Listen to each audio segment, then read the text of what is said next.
નાગરવાડા વિસ્તારમાંથી તપનની સ્મશાન યાત્રા નીકળી હતી। સ્મશાન યાત્રાના રૂટ પર ચુસ્ત પોલીસ બંદોબસ્ત ગોઠવવામાં આવ્યો હતો। લઘુમતી વિસ્તાર આવતાની સાથે જ જય શ્રી રામના નારા લાગ્યા હતા। લોકોએ હાય રે બાબર હાય હાયના સૂત્રોચ્ચાર કર્યા હતા। નાગરવાડા વિસ્તારમાંથી તપનની સ્મશાન યાત્રા નીકળી હતી। સ્મશાન યાત્રાના રૂટ પર ચુસ્ત પોલીસ બંદોબસ્ત ગોઠવવામાં આવ્યો હતો। લઘુમતી વિસ્તાર આવતાની સાથે જ જય શ્રી રામના નારા લાગ્યા હતા। લોકોએ હાય રે બાબર હાય હાયના સૂત્રોચ્ચાર કર્યા હતા। વિધાનસભાના દંડક બાળકૃષ્ણ શુક્લનું નિવેદન સામે આવ્યું છે કે સરકાર આવા આરોપીઓ સામે કડક કાર્યવાહી કરવા કટિબદ્ધ છે। હત્યાના આરોપીઓ સામે કડક કાર્યવાહી કરવામાં આવશે। આવનાર વર્ષોમાં કોઈ આવું કૃત્ય કરતા પણ વિચારશે, બાળકૃષ્ણ શુક્લે કહ્યું હતું। તો ભાજપ શહેર અધ્યક્ષનું નિવેદન કે પોલીસ કર્મીઓ પર પણ કાર્યવાહી થશે।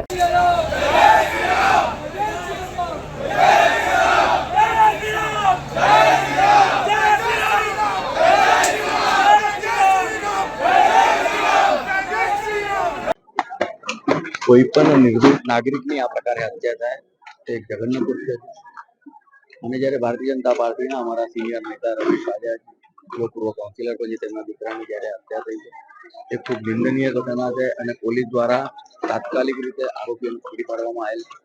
હજુ એક આરોપી પકડવાનો બાકી છે પણ વહેલા વહેલી રીતે પકડાઈ જશે અને સાથે સાથે આ જેના કારણે આ ગુનો બન્યો એવા જે પોલીસ બે કર્મચારી હતા કે જેમના નિષ્કાળજીના કારણે આ ગુનો બન્યો તેઓને તાત્કાલિક સસ્પેન્ડ કરી નાખવામાં આવ્યા છે।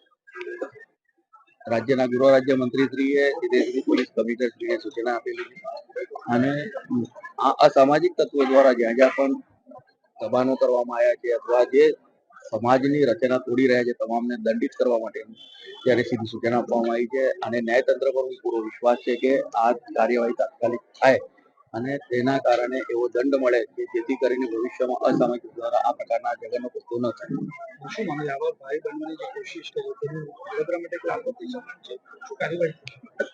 અસામાજિક તત્વોની કોઈ જાતિ કે કોઈ ધર્મ કોઈ નેતિ હોતી નથી।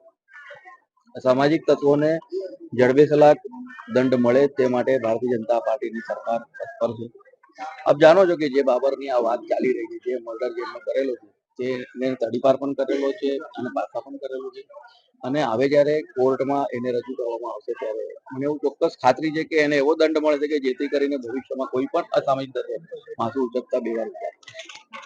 વડોદરા શહેરના પૂર્વ કાઉન્સિલર ભારતીય જનતા પાર્ટીના દીકરાને કોઈ પણ પ્રકારના અણબનાવ વગર, કોઈ પણ પ્રકારની દુશ્મની વગર એનું એસએસજી હોસ્પિટલના પ્રાંગણમાં કરુણ મૃત્યુ થયું છે। એને મારવામાં આવ્યો છે, વારાફરતી ચાકુના ઘા કરીને એને મોતને ઘાટ ઉતારવામાં આવ્યો છે। મનથી નક્કી કરેલી, પ્લાન કરેલી એવી એક આ હત્યા છે અને કોઈપણ સંજોગોમાં હત્યારાને છોડી શકાય નહીં।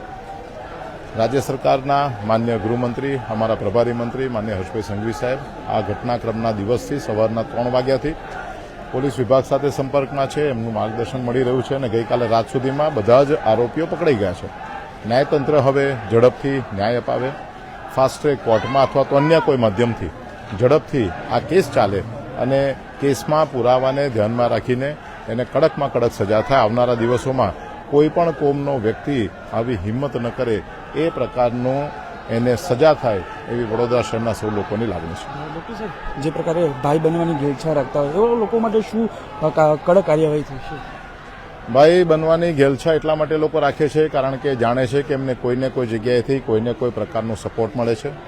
સપોર્ટ ન મળતો હોય તો હું માનતો નથી કે કોઈ એવી હિંમત પણ કરે કે કોઈ ખોટું કૃત્ય પણ કરી શકે। ત્યારે એમને સપોર્ટ કરનારા વ્યક્તિ કોઈ પણ હોય, પછી એ પક્ષના નેતા હોય, એ પોલીસ વિભાગના હોય કે સામાજિક નેતા હોય, એ લોકોને ઉપર પણ કડક કાર્યવાહી થાય અને આવા લોકો જ્યારે અસામાજિક તત્વોને સપોર્ટ કરે છે ત્યારે એમને એવી ખબર પણ નથી કે ક્યારેક ને ક્યારેક એમના પોતાના કુટુંબમાં પણ આવી ઘટના બનતી હોય છે। તો હર્ષભાઈ સંઘવી સાહેબ સાથે ગઈકાલે જ આ સંદર્ભમાં વાત થઈ છે। આવનારા દિવસોમાં એમના તરફથી કડક સૂચના થશે અને કડક એનો નિયમોનું પાલન થશે એવી એમને ચોક્કસ શ્રદ્ધા છે। ભૂતકાળમાં હુસૈન કરીને એક આ જ પ્રકારના મુસ્લિમ અસામાજિક તત્વ દ્વારા જ્યારે વડોદરા શહેરના માન્ય ડેપ્યુટી મેયર નંદાબેન જોશી ઉપર હુમલો કરવામાં આવેલો ત્યારે 24 જ કલાકમાં આખા કારલીબાગ પોલીસ સ્ટેશનના તમામ સ્ટાફની બદલી કરવામાં આવેલી। મને લાગે છે કે એવો સમય ફરી આવ્યો છે અને આ વખતે માત્ર કારેલીબાગ પોલીસ સ્ટેશન નહીં પરંતુ એમના સુપરવાઇઝિંગ ઓથોરિટી છે તેના ઉપર પણ પગલાં લેવામાં આવશે એવું મને ચોક્કસ લાગે છે।